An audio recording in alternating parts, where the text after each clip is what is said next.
All right, it's Monday, February 10th. Just following up on Amazon. You can see it's moving nicely higher here after buying calls on bar number 3. It's moving up on bar 4, a little bit on bar 5.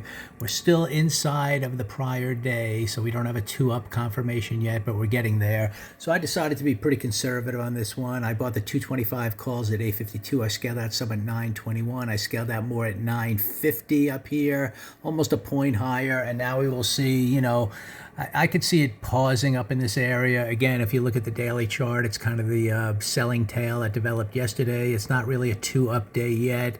So we could just have an orderly pause here. It could just be a base hit gain, for the day. But we're going to see now at no risk if we just kind of pause orderly and then, continue a directional move up structure-wise for the rest of the day. What we're trying to get here is kind of a big reversal after that earnings and had that one big red bar that just came down, took out this pivot. You kind of see it close red. You expect it to follow through lower possibly today, but opening price action out of the gates above the pre-market highs with 2 bars of pausing showed you that it could have been bringing in the longer term buyers instead. So even on this weekly chart, when we look at this big shooter bar and you kind of expect it to test lower, at least to start the week. Now we have the reference point of the open of the week right here. So as long as we stay green above that, it's just an overall pause and an overall big uptrend on this stock. And that's what's possible. Anytime you see red bars and an overall uptrend, all the way around, you're looking for reversals back to the upside. They develop in different kinds of ways. So this one might have just been a one-day sell-off,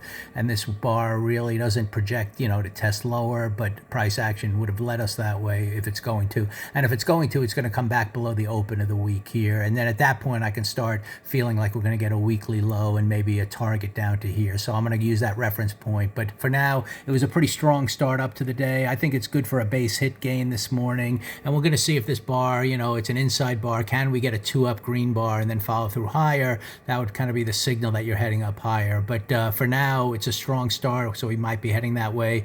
So I just wanted to follow up that to me, it's a little bit conservative kind of scaling out here, but I definitely expected follow through after this opening move up. Now it's just a matter of kind of knowing my reference points on this chart and seeing if it wants to really stay strong for the rest of the day and close with a big green bar 2 up, which would be a good sign we're heading higher, or does it kind of fail and eventually take out the open of the week and maybe want to head lower? So we're kind of watching that after that big down day on Friday, but definitely a stock that I think in the long term people are looking to buy. So I'm always looking for buy opportunities within this overall uptrend. I'm not ready to reverse in any major way to the downside, and today might be the start of a nice green week to the upside overall. So just thought I'd follow up on Amazon.